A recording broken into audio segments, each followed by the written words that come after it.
السلام عليكم ورحمة الله وبركاته.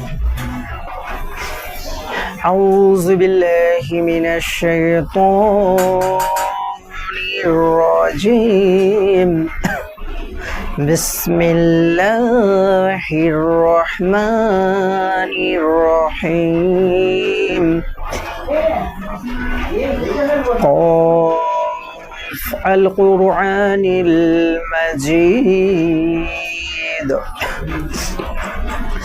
بل عجب أن جاءهم منهم فقال الكافرون هذا سحر عجيب أإذا متنا وكنا ترابا ذلك رجع بعيد قد علمنا ما تنقص الأرض منهم وعندنا كتاب حفيظ بل كذبوا بالحق لما جاءهم فهم في أمر مريج أفلم ينظرون إلى السماء فوقهم كيف بنيناها وزيناها وما لها من فروج والأرض مددناها وألقينا فيها رواسي وأنبتنا فيها من كل زوج بهيج تبصرة وذكرى لكل عبد منيب. قال رب اشرح لي صدري ويسر لي أمري واحلل عقدة من لساني يفقهوا قولي رب زدني علما رب زدني علما رب زدني علما. আলহামদুলিল্লাহ, সমস্ত প্রশংসা আল্লাহর জন্য। আলহামদুলিল্লাহ, সমস্ত প্রশংসা আল্লাহর জন্য। তারপরে পরে দুজাহানের বাদশাহ আইকামদার তাজদারি মদিনা মুহাম্মদ মুস্তাফা সাল্লাল্লাহু আলাইহি ওয়াসাল্লামের উপর অগণিত দুরূদ ও সালাম। সকলে বলি সাল্লাল্লাহু আলাইহি ওয়াসাল্লাম। আজ আমার আলোচনার বিষয় পবিত্র কোরআনুল কারিমের থেকে মূল্যবান কিছু আলোচনা করব ইনশাআল্লাহ। ওমা তৌফিকা ইল্লা বিল্লাহ। আল্লাহুম্মা সাল্লি আলাই আল্লাহুম্মা বারিক আলা। আজকের বক্তব্যের বিষয় ঈমান। আজকের বক্তব্যের বিষয় ঈমান। ভাই আমার, ঈমান আল্লাহ পবিত্র কোরআনে বলেছে ইয়া আইয়ুহাল্লাযীনা আমানু, হে মুমিনগণ, আকিমুস সালাহ ওয়া আতুজ যাকাত, সালাত কায়েম করো। তারপরে পরে অর্থ যদি হয় তাহলে যাকাত দাও। তো সালাতের বিষয়ে আলোচনা আজকে করব ইনশাআল্লাহ। তো ভাই, আমরা ইমানদার মুসলমান কিভাবে হব, কিভাবে পরিচয় দেব আমি ইমানদার মুমিন ও মুসলমান? আজ আমরা যদি পাক্কা ইমানদার হই আর হাদিস কোরআনের মোতাবিক এবং আল্লাহর রসুলের তরিকা অনুযায়ী এবং আল্লাহর হুকুম অনুযায়ী যদি আমরা জীবন যাপন করি, তাহলে আমাদেরকে প্রথমে রাখতে হবে আল্লাহর ভয়। আল্লাহর ভয় প্রথমে রাখতে হবে। আল্লাহর ভয় যদি আমার জীবনে না থাকে, তাহলে ইমানদার হতে পারবো না। আল্লাহর ভয় কি?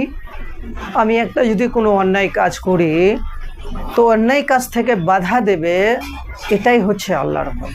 যে আমার আল্লাহ তো দেখছে, পৃথিবীতে কেউ দেখছে না, কিন্তু আল্লাহ বেশক আমাকে দেখছে। তাতে আমি যেখানে বসেই অন্যায় করি না কেন, আজ যদি আমি ঘরে বসে অন্যায় করি, পানির মধ্যে অন্যায় করি, অন্ধকার রাতে অন্যায় করি, কেউ না দেখলেও আল্লাহ দেখছে, কোনো সন্দেহ নেই তাতে। তো আল্লাহ দেখছে, এইটা ভয় আমার দিলে রাখতে হবে, ভরসাও আল্লাহর উপর রাখতে হবে। যে আল্লাহ আল্লাহ আমাকে সব কিছু দেনে वाला जात, আল্লাহ আমাকে সব কিছু দেনে वाला जात, আল্লাহ বেশক দায়ী, কোনো সন্দেহ নাই। তো ভয় যখনই আমার দিলে হবে তখনই প্রতিটা কাজে আমি কামিয়াব হতে পারবো। কারণ আজ আমি কোনো কাজ যদি করতে যাই আল্লাহর ভয়, আল্লাহর হুকুমে শুরু করব। কি বলবো? বিসমিল্লাহির রহমানির রহিম, বিসমিল্লাহি তাওয়াক্কালতু আলাল্লাহ ওয়ালা হাওলা ওয়ালা কুওয়াতা ইল্লা বিল্লাহিল আলিয়্যিল আযীম। তাওয়াক্কালতু আলাল্লাহ, তাওয়াক্কালতু কার উপর করতে হবে? আল্লাহর উপর করতে হবে। তো আল্লাহর উপর যখন তাওয়াক্কুল করা হবে প্রতিটা কাজ আল্লাহর তরফ থেকে, আল্লাহর মদদ থেকে অবশ্যই মদদ আসবে। আল্লাহর উপর থেকে অবশ্যই মদদ আসবে যদি আল্লাহর উপর তাওয়াক্কুল করি, আমরা আল্লাহর উপর ভরসা করি। তো আল্লাহর ভয় করতে গেলে অন্যায় থেকে হেফাজত হবে। প্রথম মকসুদ বলা হয় সলাৎ খারাপ কাজ থেকে হেফাজত করে। সলাৎ খারাপ কাজ থেকে হেফাজত করে। কখন হেফাজত করবে? আমি 5 ওয়াক্ত নামাজি হলাম, তারপরও আমি অন্যায় কাজ করতে যাচ্ছি, কিন্তু অন্যায় কাজ করে ফেলছি, বাধা আসছে না, আমার বিবেক একটুকু সাড়া দিচ্ছে না যে আমি এটা অন্যায় করছি।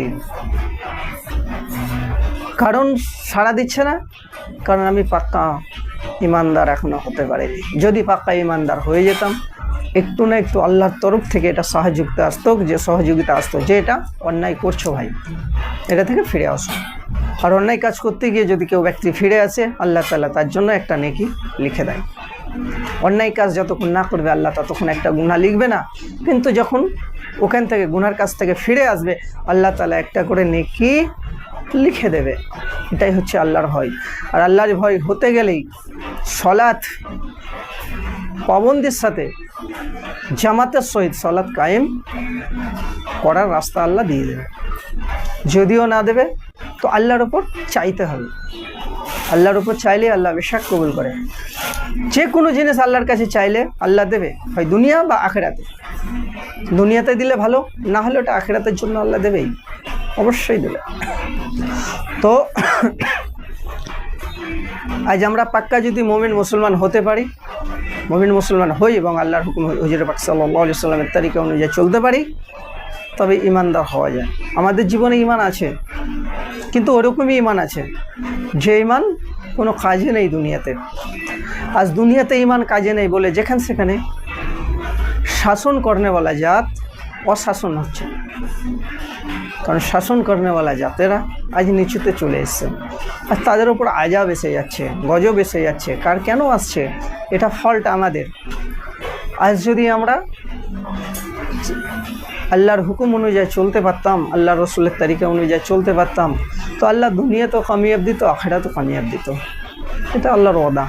কিন্তু আজ আমাদের ফল্টে, আমাদের কর্মক্ষেত্রে, জীবনে আল্লাহর তরফ থেকে ফায়সালা এটাই আসছে যে চারিদিকে মুসলিম জাত লাথি জুতা খাচ্ছে। কেন খাচ্ছে? জীবনে সলাৎ নেই, জীবনে আল্লাহর ভয় নেই, জীবনে যে আল্লাহর থেকে হয় সেই জিনিসটাই আমাদের জীবনে নেই। আমি একটাই জিনিস ভেবে নিয়েছি, আজ আমি খাঁটি বলে খেতে পাই, আজ আমি খাঁটি বলে খেতে পাই। হাকিকাত খিলানে वाला জাত আল্লাহ। আজ আমার তরফ থেকে যদি কিছু হতো তাহলে আমি ভাবতাম দিন গেলে লাখ লাখ টাকা কামাই করতে পারতাম, কিন্তু হয় না। কারণ আল্লাহ তকদিরে যেটা লিখে দিয়েছে ওটা হবে, ওটা আর বেশি কিছু ইনকাম হবে না। তাতে তুমি যদি সকাল 4টায় বেরো কাজ থেকে কর্মক্ষেত্রে, ঠিক তোমার 8 ঘন্টা ডিউটির পরে যেটা দাও আল্লাহ ওটা দেবেই। যদি সকাল 10টায় বেরো কাজের ক্ষেত্রে, আল্লাহ যেটা নসিবে তোমার রেখেছে ওটাই হবে। তাতে তুমি যতক্ষণ মেহনত করো, এটা আল্লাহর ফায়সালা।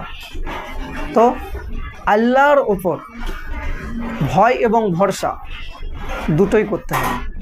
বেশিটা ভয় করো, তারপরে ভরসা করো, আর আল্লাহর প্রতিটা 5 ওয়াক্ত সালাত কায়েম করো জামাতের